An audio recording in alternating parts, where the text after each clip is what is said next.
Hello, beautiful creators. Rebecca here, your vibe mentor, here to bring you more tips and tricks on how to raise your vibration so that you can live your best life. Wanted to talk to you today about connection. Obviously, that's a topic that's been common or popular in the last couple of years. It's been coming up for me quite a bit more in my personal life. I think it started with the Dark Night of the Soul video and a couple comments around connection or isolation. And even in my personal life, I having gone through a Dark Night of the Soul myself many years ago in 2012, and a very extensive period of isolation. Coming out of that, realizing that while we do need these hermit times, that isolation for long periods of time is really not healthy. And then, of course, with COVID, the topic came up. And then, unfortunately, my mother has experienced some injury this past week in a horse riding accident. And she's been hospitalized with a very gory wound on her leg. And unfortunately, that is going to require recovery after surgery. And so that will put her in isolation for 2 weeks. So the topic is top of mind, obviously collectively, but also for me personally. And I struggle with it because intuitively and innately I can feel, and especially after having lived through it, I know that it is not a healthy place to be. And after doing some research, meditating on it, and really just coming to my own conclusions about it, as well as some research I'll share with you, there are many, many different reasons why isolation is not necessarily healthy and why we need connection.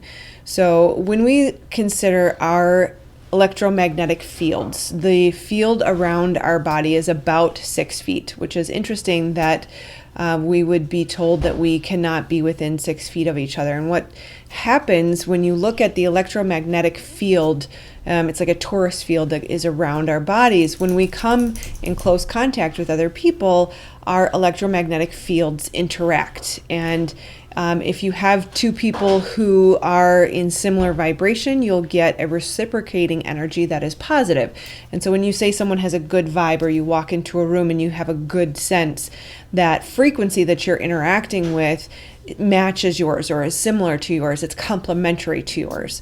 It's kind of like the waves don't necessarily disrupt each other. They move at the same frequency. Whereas if you are connecting with someone that you struggle to get along with, or you walk into a room and you say, whoa, something's off, something doesn't feel right, you've got jagged waves over here and flowing waves over here, and they're disrupting each other. And so we need to gather that feedback when we interact with each other. Our electromagnetic fields interacting is providing feedback to us, whether something is right for us or not right for us, whether we need to make a change, or whatever that information is. It's still yet to be proven. Certainly we need people out there who have a passion for this kind of information and science to go do the studies, because there's so much more, and I can sense that, but I'm not going to obviously be able to gather that just through meditation. So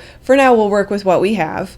Obviously, connection is needed in animals. Animals who are isolated will die. The statistics are staggering. It's incredible. Even obviously for humans, the mortality rate is increased upwards of 30% in some cases when people are isolated. You look at Google and YouTube and the search volume on social connectedness or human connection, they're very high relative to other types of terms similar to them. When we look at Maslow's hierarchy of needs, we kind of have food and water at the bottom there. We have shelter next, and third is human connection. So this is obviously something that we need and we cannot live without. And what's interesting is we've experienced, it's interesting and yet not surprising. We know it, and yet we're not, as a society, necessarily doing something about it just yet. We're coming to a breaking point where since the 2000s, we have seen an increase in isolation, an increase in loneliness, a decrease in social connection, and they're all related. They're all interconnected. All of the studies show the same findings, that happiness and depression and anxiety, they're all connected to social connection, and the fluctuations are all interconnected. The decrease in happiness in the United States directly correlates to social connection declines. Like I said, it started in about the 2000s when we really saw it declining. And then if you look at, of course, the advent, and this is no surprise, right? Don't jump off here, because I promise there's more information, but I have to say it, right? It ties into the internet. All right, so in the I think it was 1983, the internet was officially born. In the 90s, it was readily available. In 97, social media started, right? And so we're seeing the decline start, and then in 2000, it really drops off. Social media is a form of connectedness, but it fosters weak connection points, very shallow connection. We've also seen a drop in empathy, in civic engagement and political involvement as social media inclines. So again, I'm getting the obvious stuff out of the way for anybody that doesn't know, just so that it's clear that this has been considered. There's more to it. It's not just social media. We can't cut out the internet. We can't just get rid of social media. It's not going to happen. So we now have to say, okay, yes, we understand it happened. This is probably one of the reasons why. And what's the solution? I'm very solution oriented. So we have to look at where we came from and how we got here, but then we need to start to talk about what are we going to do about it. So like I said, lack of empathy. There's a huge focus on the self through social media. And while that can be good for some people who haven't had enough self-focus, it obviously fosters a more negative slight, especially when we consider narcissism and the increase in selfishness, which is different than a self-focus. And that's where the ego is fed, and that's where we start to get more problematic issues when the focus is all on self. And this is, we live in a dualistic world. We need a focus on self. We need to put our mask on first. We need to take care of ourselves. We need to focus on others. We need to not think about ourselves. We need to help others. We need to fill that social connection bucket, right? We have all these different buckets that we have to make sure are filled. And so we are in this balancing act, which is perfect for Libra season, right? We need to balance the scales. And I find, I don't want to bring up politics, but especially politically, just in general, historically, we tend to ebb and flow. We discover the internet and we go all in, right? And so we've swung the pendulum all the way to the other side, and now we're kind of in a balancing moment where we're going to need to bring it back. And ideally, we will evolve to a point where we can start doing these things naturally without having to hit breaking points to bring us back to center.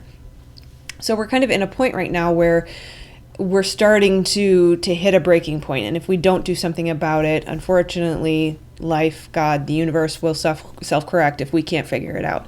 So more interesting facts for you. Sociological, that's a tough word. Sociological study in 1985 said that only 3 people felt comfortable sharing their personal concerns. What's really scary is in 2004, 0 people felt comfortable sharing their personal concerns. Now, today, and that's obviously an older study, today, currently, 25% of Americans say they have no one to depend on or connect with. That's 80 million people in the United States alone. And to put some context to that, you can put California, Texas, and New York together, and that's about 80 million people. That's a lot of lonely people out there. That's a lot of people who are suffering from all of the detriments that I will get to here in a minute.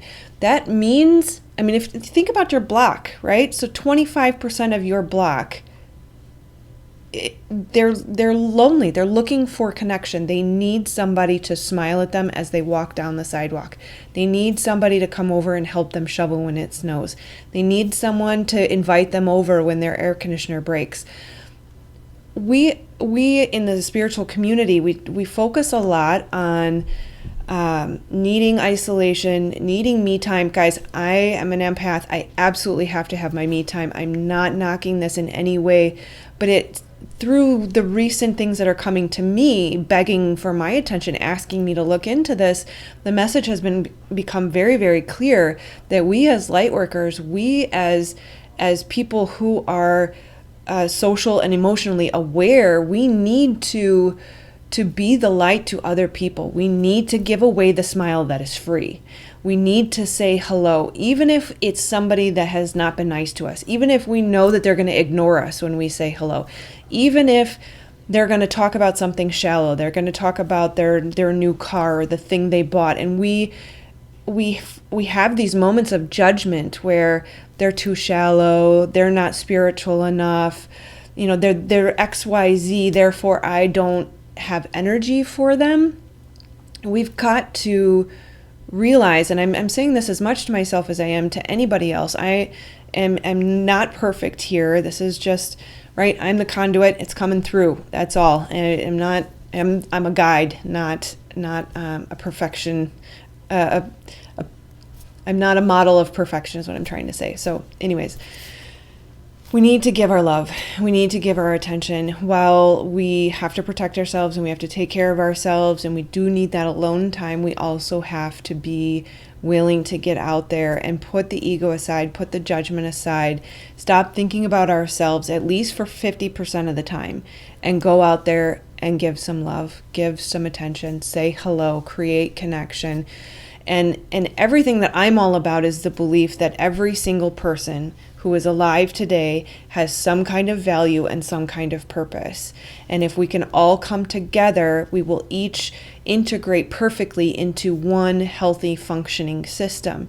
And by exploring our strengths and understanding that we are perfectly imperfect for what we are made for, we can then start to have the empathy and the compassion and the awareness that the people that we're interacting with are equally imperfect. They are equally perfectly made for their function, and that they have a God-given value that is not our place to judge, and that we need to give love regardless of our perception of them. So I did not plan on that tangent, and I'm sorry if it sounds a little preachy. I'm trying not to be, but this is something that is a little bit scary right now, how separated our world has become. And I think one of the triggers was a young teenage boy who was wearing a shirt and it said, "People, you."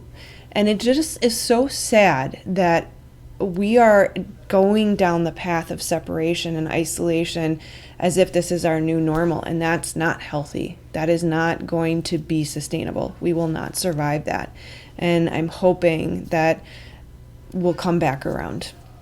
I have faith in humanity and God. So anyways, I'll get back on track here. It is very, very sad. 25% of Americans, you guys, 25% of people out there have zero people to confide in or connect with.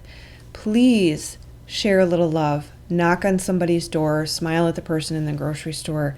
Give wherever you can. And man, it ends up feeding you. And I'm getting goosebumps right now because, right, this is the reciprocating energy of our electromagnetic torus fields that go around us. We feed each other when we interact, right? Your free hello, your free smile will feed you in return if we need to find that kind of motivation. Everybody wants to be seen, heard, respected, and accepted. Every single one of us has that need, and we can give it to each other. This is free. We don't have to work for it. We don't owe anybody for it. We don't have to sign a contract. A smile is free. A hello is free. Let's start giving. Everybody deserves to be loved. Everybody has value. We need to see that. I'm just catching up on my notes here. So we use the terms like she broke my heart or he hurt my feelings. And we use these terms because social pain is actual pain. It's very similar to physical pain. And we actually see some of the same parts of the brain light up when we feel social pain as we do when we feel physical pain. And that's partially why people avoid it, right? Because it's pain, and we fear the judgment, we fear the rejection, and we get exhausted, I think, by our own egos and our own lack of awareness of others. It's kind of a subconscious thing where we don't realize that we are just drained by our lack of connection, by our lack of empathy, or by our lack of this reciprocating nourishment that we all need. Exceptionalism drives us from each other when we have this internal egoic voice that says, I'm here and they're down here, or they're not cool enough to be my friend, or what did they have to offer me, or look at what they're wearing, or what did they say? Like, they have a moment, right? Everybody's got moments. We all say stupid things. We all do stupid things. Doesn't matter. Get over it, laugh about it, have fun, joke, right? Again, reciprocating energy. Let's feed each other. Let's connect. Let's make this flow, right? And create more energy by creating, by connecting positively. Yes, when we begin to assume that no one can relate to us, we isolate ourselves. And what's unfortunate is that's actually denying ourselves the connectedness that's going to heal. When we choose isolation, we're perpetuating a cycle. And that judgment voice and that isolation, it just keeps going round and round. Lack of connection is worse for our health than smoking, obesity, and high blood pressure. It's not flowing for me today. Sorry about that. So it literally could kill you. It increases your risk of death by 32%. It makes you more vulnerable to anxiety, depression, antisocial behavior, even suicidal tendencies. Isolation is used as a form of punishment. Its negatives far outweigh the benefits. So connection can help with healing trauma, lowering anxiety and depression, regulates our emotions, leads to higher self-esteem and confidence, leads to empathy and improves our immune systems. It helps you recover faster from disease. Your 50% increase in longevity, higher self-esteem, I think I might have said that, greater empathy, probably said that too, sorry, my bad. More trusting and cooperative, and then of course trusting and cooperative with others.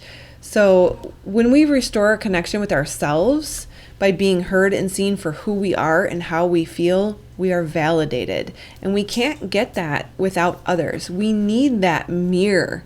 And I don't know if you've ever struggled with something, maybe you got frustrated about a situation that you had to deal with work or friends or family, and you mull over it and you journal about it and you think about it and you do all these things to try to process it, and then you go have dinner with a friend and you talk about it with them for maybe 15, 20 minutes, half hour max, and you just feel better. There's a better processing that happens when we have that mirror, we have that feedback, and we have somebody to work through it with. So we cannot do this alone. We absolutely have to have that connection. It's completely impossible to thrive and to live our best life if we are not connecting regularly and building close connections and meaningful connections. We will start to heal when we recognize that others also struggle with similar challenges. 9 times out of 10, maybe even more, you're not alone in whatever challenge you're going through. We are all connected in unseen ways, and common issues or things that you're struggling with are also usually common issues. And if we just be brave enough to get out there and talk about it, not only will we help ourselves, but we'll help others realize that they're not alone in it either. We can literally save each other by opening our eyes and making an effort to see each other and make that connection. Your smile could save someone's life, literally, and that's not an exaggeration. What's really interesting about in-person connection versus virtual connection is a vast majority of communication cues are missing. So only 5 to 7% of communication is verbal. 37% is tone and inflection, and over 50% is body language. So 70 to 93%, different sources here. Obviously, it's not adding up to 100.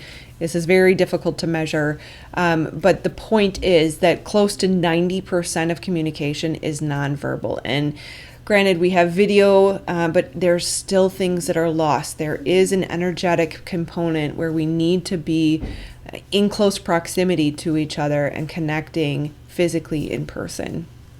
When we pick up our phone or we check our watch, we divert our eyes, we're distracted and we're elsewhere, we're not present. We send that message to someone that they're not important, that they are not worthy of our attention. And so that's part of the dynamic, is we have to be fully present. And oftentimes if somebody is not present and not giving you their full attention, they're thinking about themselves. And what's unfortunate is we get the message that it's about me, that what I'm saying is not interesting.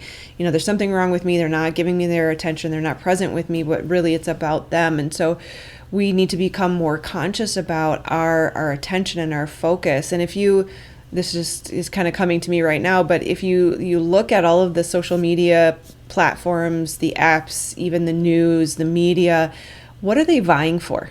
It's your attention and your focus. It's almost as if our attention and focus is the most valuable currency out there.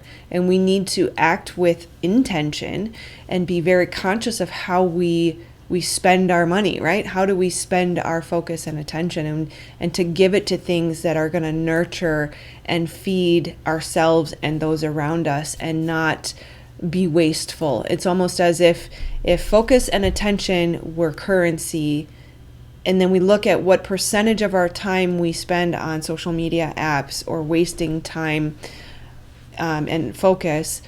It's almost equivalent of throwing 20 to 50% of your time down the drain, or your money down the drain. So that's a really interesting fact there. Whereas if we could shift that, not fact, theory, thought, but if we could shift that into something that is more nurturing for us and those around us, the world would be a better place. Yes, so we need to remember that people don't remember what we say as much as they do how we make them feel. And so giving them our attention and focus is going to be really critical in building those meaningful connections and making someone feel valued and want to come back and continue to build a relationship with you. We have to stop thinking of ourselves all the time. Really, again, it's a delicate balance. But when we are so internally focused and so self-focused, we're actually going to feel worse than if we had spent some time serving others and giving to others, using our gifts, using that innate gift that we were built for to be of service to our friends around us, our neighborhood, our local communities, the world as a whole. No significant learning can occur without a significant relationship. So again, kind of going back to some of my friends in the community where we feel that this isolation is necessary, that the hermit mode is beneficial for a while, but we have to remember to continue to progress, evolve, and grow. We are not going to be able to do that without getting out there and connecting with others. So some interesting salutations, if you will, in other countries. So in South Africa, they use the term sawubona, which means I see you. So it's their greeting. Obviously, in yoga, which I've been mentioning a lot lately, the term namaste is a recognition of I see and recognize the divinity or the light in you, and it is reciprocal again.